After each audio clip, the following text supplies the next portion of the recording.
যারা মুখের ফুৎকারে কণ্ঠের হুঙ্কারে কোরআন এবং সুন্নাহর আওয়াজকে স্তব্ধ করতে দিতে চায়, ইসলামকে মাটির সঙ্গে গেড়ে দিতে চায়। আমি আমার ভাষায় বলি, ইসলাম হচ্ছে ছাড়া বীজের মতো, এটাকে মাটির সঙ্গে গেড়ে দিলে গাছ হয়ে উপরের দিকে উঠে। কথা বলেন ঠিক কিনা? ইসলামকে ধ্বংস করা যায় না, কোরআন সুন্নাহর আওয়াজকে স্তব্ধ করা যায় না। যদি আমার প্রিয় মাতৃভূমির যুবকরা ইসলামের পতাকা আঁকড়ে ধরে, তাহলে কেউ মুসলমানদের বিজয় ঠেকিয়ে রাখতে পারবে না ইনশাআল্লাহ। নবী করিম সাল্লাল্লাহু আলাইহি ওয়াসাল্লাম, উনার বয়স যখন 18 কিংবা 20 বছর হবে, এমন সময় তিনি মক্কার ঠকবগে যুবকদেরকে নিয়ে একটি সংগঠন তৈরি করলেন। ওই সংগঠনের নাম হিলফুল ফুদুল সংগঠন। তাদের উদ্দেশ্য ছিল সমাজ থেকে অন্যায় দূর করা, ভালো কাজ করা। তারা বলেছিল মক্কার জমিনে, মক্কা শহরে কোনো অন্যায় চলবে না, কোনো রাহাজানি চলবে না, কোনো খুন চলবে না, সন্ত্রাস চলবে না, দর্শন চলবে না, জালিমের জুলুম চলবে না, দুর্বলের উপর সবলের অত্যাচার চলবে না। একজন সুন্দরী নারী রাত্রিবেলায় একা একা হেঁটে যাবে, তাকে দর্শিত হওয়া লাগবে না। এরকম সমাজ আমরা চাই কি চাই না? আরো জোরে বলুন, চাই কি চাই না? এজন্য আমাদের যুবকদেরকে এগিয়ে আসতে হবে। তাদের রয়েছে শক্তি, প্রাণঢালা উচ্ছ্বাস, আবেগ, উদ্দীপনা। আমাদের যুবকরা যদি ইসলামের পতাকা আঁকড়ে ধরে, তাহলে রাম ভাম নাস্তিক মুরতাদ তুপের ত্রাসের মতো উড়ে যাবে। ইসলাম এবং মুসলমানদের বিজয় কোন শক্তি ঠেকাতে পারবে না। কথা বলেন ঠিক কিনা?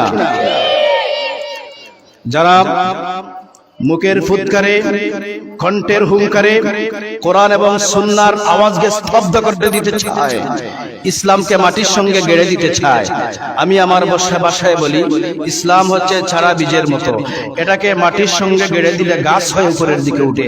কথা বলেন ঠিক কিনা?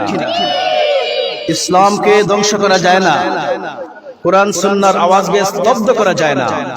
যদি আমার প্রিয় মাতৃভূমির যুবকরা ইসলামের পতাকা আঁকড়ে ধরে, তাহলে কেউ মুসলমানদের বিজয় ঠেকিয়ে রাখতে পারবে না ইনশাআল্লাহ। আমাদের যুবকরা ইসলামিক কালচারাল হতে চায়।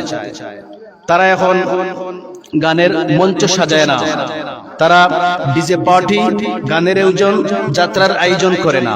তারা এখন ওয়াজের মঞ্চ সাজায়, ওয়াজের অ্যারেঞ্জ করে। কথা বলেন ঠিক কিনা? আমরা দেখেছি বন্যায়, জলোচ্ছ্বাসে, মহামারী করোনাতে আমাদের যুবক ভাইয়েরা কাঁধে বস্তা নিয়ে মানুষের ঘরে ঘরে দুয়ারে দুয়ারে ত্রাণ পৌঁছে দিয়েছে, খাবার পৌঁছে দিয়েছে, ওষুধ পৌঁছে দিয়েছে। মানুষের ঘর বাড়ি ভেঙে গিয়েছে, তাদের ঘর বাড়ি মেরামতের ব্যবস্থা করার সুযোগ করে দিয়েছে। কথা বলেন ঠিক কিনা? কিন্তু তারপরেও আমাদের যুব সমাজকে সতর্ক থাকতে হবে, কারণ পশ্চিমারা আমাদের যুব সমাজকে কালচারাল অ্যাটাক করছে। সাংস্কৃতিক অগ্রাসন, আমেরিকা, ইহুদিবাদীরা, জয়ানবাদীরা, পুত্তলিকরা আমাদের বাংলাদেশের যুবকদেরকে সংস্কৃতির মাধ্যমে বিধর্মী বানানোর জন্য তারা চালু করেছে 35 নাইট। কথা বলেন ঠিক কিনা? তারা চালু করেছে পহেলা বৈশাখের নামে বেহায়াপনা, তারা চালু করেছে 1 এপ্রিল ফুল, তারা চালু করেছে ভ্যালেন্টাইন ডে, তারা চালু করেছে নারী পুরুষের সমান অধিকারের নামে বেপরদা। কথা বলেন ঠিক কিনা?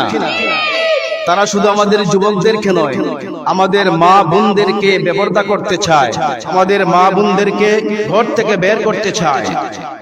এজন্য আমাদের বাংলাদেশের অনেক স্কুল থেকে হিজাব, পর্দা উঠিয়ে দেওয়া হচ্ছে, আমাদের মা বোনদেরকে রাস্তায় নামানো হচ্ছে। তারা চায় আমাদের মা বোন বেপর্দা ভাবে চলাফেরা করে তারা জাহান্নামী হোক।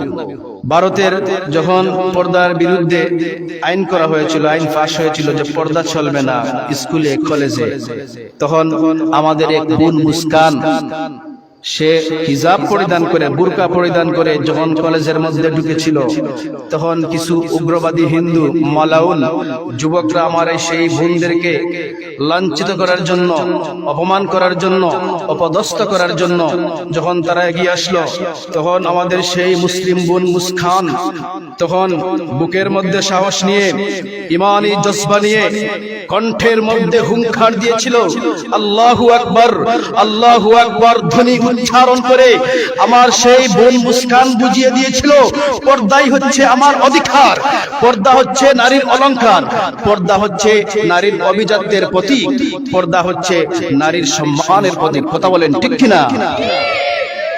এজন্য আমাদের মা বোনকে সজাগ থাকতে হবে, কারণ আমাদের মা বোন হচ্ছে সম্মানী এবং দামি জিনিসকে মানুষ প্যাকেজ করে রাখে, প্যাকেটের ভিতরে রাখে। ঝিনুকের পেটে যেমন মুক্তা থাকে, স্বর্ণ অলংকার যেভাবে মানুষ লকারের ভিতরে লুকিয়ে রাখে, টাকা পয়সা যেভাবে লুকিয়ে রাখে, কারণ ওগুলা দামি জিনিস। এর চাইতে বেশি দামি হচ্ছে নারীরা। তাদেরকে হিজাব করতে হবে, তাদেরকে পর্দা করতে হবে, তাদেরকে নেকাব করতে হবে, তাদেরকে বুরকা করতে হবে। কথা বলেন ঠিক কিনা? নবীজি বলেছেন পৃথিবীর সবকিছু সম্পদ, সবচাইতে মূল্যবান সম্পদ হচ্ছে ধার্মিক নারী। পড়ুন সুবহানাল্লাহ।